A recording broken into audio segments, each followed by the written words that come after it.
మీ business ఏదైనా మీ ఊర్లో promotion చేయాలంటే అది సుమన్ టీవీతోనే సాధ్యం. ఇప్పుడే సంప్రదించండి.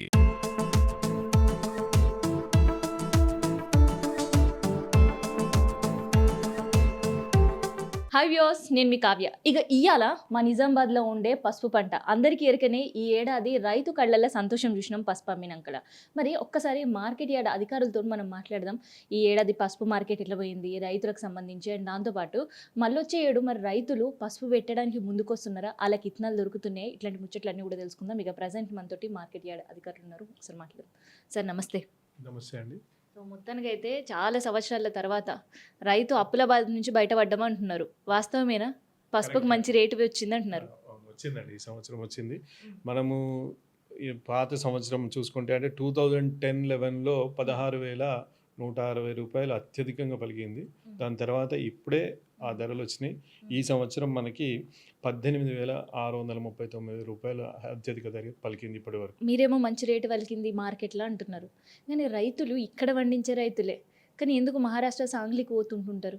ఆడ కూడా మంచి రేట్ వస్తుంది, ఈడితో ఆడికి పోలిస్తే దాదాపు ఒక 1,500 నుంచి 2,000 రేట్ ఎక్కువ వస్తుంది అని అంటుంటారు. ఎందుకు అట్లా? ఇప్పుడు మన దగ్గర నుంచి 1,500 అక్కడ అంటే రేట్ అయితే ఎక్కువ ఉంటుంది, 1000 నుంచి 1,500. కాకపోతే అక్కడ ఎక్స్పోర్ట్కి దగ్గరగా ఉంటుంది. సాంగ్లీ అనేది ముంబైకి దగ్గర ఉంటుంది. నిజామాబాద్ నుంచి మనం ట్రాన్స్పోర్టేషన్ పట్టుకొని అక్కడ వీళ్ళు 3 రోజులు ఉండి తర్వాత అక్కడ అనాథరైజ్ కటింగ్స్ ఉంటాయి. అంటే రైతుకి అక్కడ వాళ్ళు భోజనం పెడతారు, ఇంకేదో పెడతారు, దానికి సంబంధించిన ఖర్చులన్నీ వాళ్ళు కట్ చేసుకొని డబ్బులు ఇస్తారు. కంపేర్ టు మనము ఇంటికి వచ్చిన తర్వాత మన చేతిలో డబ్బులు చూసుకుంటే నిజామాబాద్లో అమ్మిన రేట్ తక్కువ వచ్చినప్పటికీ డబ్బులు ఎక్కువ మిగులుతాయి. సాంగ్లీకి పోతే డబ్బులు ఎక్కువ, రేట్ ఎక్కువ వస్తుంది, కానీ ఇంటికి వచ్చేసరికి డబ్బులు తక్కువ ఉంటాయి. అందుకనే కాకపోతే అక్కడ రేట్ ఎక్కువ ఉంది అన్న ఒకే ఒక ప్రొపగాండా తోటి వెళ్ళిపోతుంటారు రైతులు, అంతే. కేవలం ప్రొపగండా మాత్రమే అంటారు. మరి ఈ ఏడు మార్కెట్లో ఎట్లా పలికింది, రేట్ ఎట్లా పలికింది, అండ్ మార్కెట్ కమిటీ దాదాపు మీకు ఒక అనాలిసిస్ ఉంటుంది కదా, సో ఎంతవరకు పసుపు అమ్మకాలు జరిగినాయి ఈ ఏడాది? అయితే మనకి ఇంతకుముందు నిజామాబాద్లో ఓపెన్ ఆక్షన్ ద్వారా అంటే వేలంపాట ద్వారా పసుపు అమ్మకాలు జరిగేవి. సో అప్పుడు రైతులు అనే వాళ్ళకి బీట్ అంటే ఈ బీట్ అవ్వడానికి 2 రోజులు పట్టేది, దాని తర్వాత కాంట అవ్వడానికి 2 రోజులు పట్టేది, ఒక 4 రోజులు కానీ వారం రోజులు కూడా కొన్నిసార్లు ఉండాల్సి వచ్చేది. మనకి 2014లో మన ప్రభుత్వం ఏదైతే ఈనాం ప్రవేశపెట్టిందో దాని తర్వాత అది అమల్లోకి వచ్చిన తర్వాత మన దగ్గర ట్రాన్స్పరెన్సీ అనేది విపరీతంగా పెరిగిపోయింది. దాని తర్వాత స్పీడ్ అనేది ఈజీగా అయిపోతుంది. ఇప్పుడు ఈనాం వచ్చిన తర్వాత మేము 2019లో ఒకటే రోజు దాదాపు 1,00,000 బస్తాల సరుకు ఒకటే రోజు అమ్మకం అయిపోయింది. అంటే ఆ 1,00,000 బస్తాలు ఓపెన్ ఆక్షన్లో కావాలి అంటే సుమారు వారం రోజులు పట్టేది. ఈనాం రావడం వల్ల ఇంత ఫెసిలిటీ ఉంది. దీన్ని రైతులు గ్రహించారు కాబట్టి నిజామాబాద్ మార్కెట్కి చాలా సుదీర ప్రాంతాల నుంచి వస్తారు. ఈవెన్ మా దగ్గర ఆమ్చూర్ అనేది ఒకటి వస్తుంది. ఆమ్చూర్ మన దగ్గర అసలు ఎవరు తయారు చేయరు. ఇది మామిడికాయ నుంచి అదే టంకర అంటారు. మహబూబ్ నగర్ జిల్లా నుంచి కర్నూలు నుంచి కొన్ని ఆంధ్ర ప్రాంతాల నుంచి అంత దూరం నుంచి హైదరాబాద్ వదిలేసి ఇక్కడి వరకు వస్తారు. ఎందుకంటే నిజామాబాద్లో ట్రాన్స్పరెంట్గా ఈనాం పద్ధతిలో మార్కెటింగ్ జరుగుతుంది కాబట్టి రేట్ అనేది కూడా డైరెక్ట్గా విన్నర్ లిస్ట్లో వస్తుంది, అన్ని రిటర్న్లో ఉంటాయి, ట్రాన్స్పరెంట్ ఎక్కువ ఉంది, అందుకని నమ్మకం ఎక్కువ ఉంది రైతులకు నిజామాబాద్ మార్కెట్ మీద. కాబట్టి పసుపు కూడా మనకి దుగ్గిరాల నుంచి మహారాష్ట్ర నుంచి ఎంతో దూరం నుంచి తీసుకొస్తున్నారు. కొందరికి ఉంటే దూరం కోడలు నొనుపు అని, రైతులు అక్కడ పోతారు, ఇక్కడ వాళ్ళు అక్కడ పోతారు. కానీ ఇప్పుడు మన దగ్గర ఉన్న నాందేడ్ కానివ్వండి, ఇక్కడ బస్మత్, హింగోలి, అక్కడ వాళ్ళ లోకల్ మార్కెట్లో వదిలేసి మన దగ్గరకు వస్తారు. పక్క రాష్ట్ర పూలు కూడా మన కాడ వచ్చి అమ్ముకోబోతున్నారు, పసుపు వస్తున్నారు. ఇప్పుడు దాదాపు మీరు మార్కెట్లో చూడండి, ఈరోజు 2,800 బస్తాల సరుకు ఉంది. అందులో కేవలం మన తెలంగాణది 1000 బస్తాల వరకు ఉంటుంది. మిగతా 2,000 చిల్లర బస్తాలు మహారాష్ట్ర సరికే ఉంది మార్కెట్లో. సో మరి ఈ ఏడాది ఎంత అమ్మకాలు జరిగినాయి పసుపు, అండ్ దాంతో ఎంత ఆదాయం చేకూరింది మార్కెట్ యార్డ్కి? ఈ సీజన్లో మనకి 4,308 క్వింటాల పసుపు అమ్మకాలు జరిగినాయి. దీని మీద సుమారు మనకి 6 కోట్ల రూపాయలు, 6,28 లక్షల వరకు ఆదాయం సమకూరింది. మరి ఈడ రైతన్నలు వచ్చేపోయేటోళ్ళకి కూడా ఏమైనా సౌలతులు చేయాలని అనుకుంటున్నారా? దానికి సంబంధించిన ఏమైనా యాక్షన్ ప్లాన్ ఇట్లా రెడీ చేసి పెట్టుకున్నారా? ఇప్పుడు సౌలత్ అంటే వాళ్ళందరికీ వచ్చిన వాళ్ళందరికీ ప్యూరిఫైడ్ వాటర్ డ్రింకింగ్ ఫెసిలిటీ ఉంది. ఆర్ఓ ద్వారా 5 ప్లాంట్స్ ఉన్నాయి. అందరికీ pure water RO water supply చేస్తాం. మొత్తం అన్ని కవర్డ్ షెడ్స్ ఉన్నాయి. ఎక్కడ కూడా వాళ్ళు బయట వేసుకోవాల్సిన అవసరం లేదు. వాళ్ళకి టార్పాల్స్ ఇస్తాము. ఇన్ కేస్ ఎనీ డిలే అయింది, వాళ్ళకి ఏదైనా సరిగ్గా ఎక్కువ వచ్చి అమ్మకం కాలేదు, వాళ్ళు ఉండడానికి రైతు విశ్రాంతి భవనాలు ఉన్నాయి. వాళ్ళకి ఫ్రీగా ఇస్తాం. మహిళలకు ప్రత్యేకంగా రైతు విశ్రాంతి భవనం ఉంది. దాదాపు అన్ని ఫెసిలిటీస్ ఉన్నాయి. మీరు నిజామాబాద్ని మొత్తం మన తెలంగాణలో మోడల్ మార్కెట్గా అనొచ్చు. ఇక్కడ ఉన్న ఫెసిలిటీస్ ఎక్కడా లేవు. అంటే ఉన్నాయి మాత్రం మేము ఖచ్చితంగా రైతులకు అందుబాటులో వస్తున్నాం.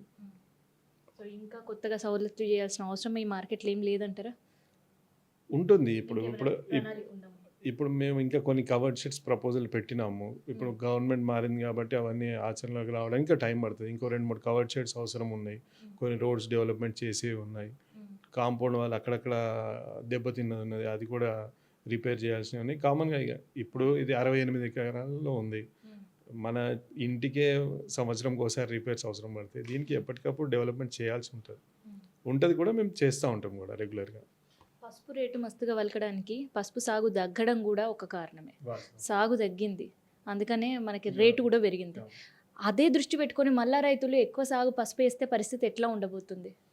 ఇప్పుడైతే ప్రస్తుతం మార్కెట్లో వ్యాపార వర్గాల నుంచి వస్తున్న సమాచారం ఏంటంటే పసుపు శాచ్యురేషన్కి వచ్చేసింది రేటు. ఇంకా పెరిగితే ఇంకో 2000 వరకు పెరగవచ్చు. మహారాష్ట్రలో ఇప్పుడు సుమారు రోజుకి 10,000 బస్తాలు అమ్మడం అవుతుంది. సో మనకన్నా తక్కువ ధరకే మహారాష్ట్రలో ఇప్పుడు అందుబాటులో ఉన్నది. కాబట్టి ఎక్కువ ఎవరైతే స్టాక్ ఇస్తున్నారో వాళ్ళు మహారాష్ట్ర నుంచి పర్చేజ్ చేస్తున్నారు. మేబీ నాకు తెలిసి నెక్స్ట్ జూలై అంటే మాన్సూన్ ఫోర్కాస్ట్ అనేది ఎక్కువ ఉండి ఇది ఉంటే ప్రైజెస్ అయితే స్టేబుల్గా ఉంటాయి. ఇంకా తగ్గే సూచనలు ఉన్నాయి కాబట్టి ఇంకా ఎక్కువ పెరుగుతుంది అని రైతులు ఆశించవద్దు. ఇది శాచ్యురేషన్ స్టేజ్. దీనికి తగ్గట్టే వాళ్ళు పసుపు పండించేదాన్ని ప్లాన్ చేసుకోవాలని చెప్తున్నారు.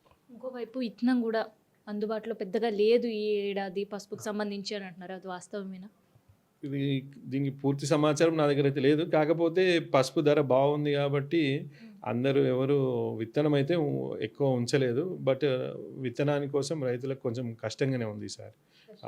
దాదాపు 60,000కి సమ్ క్వింటాల్ చొప్పున కొంటున్నారు సీడ్.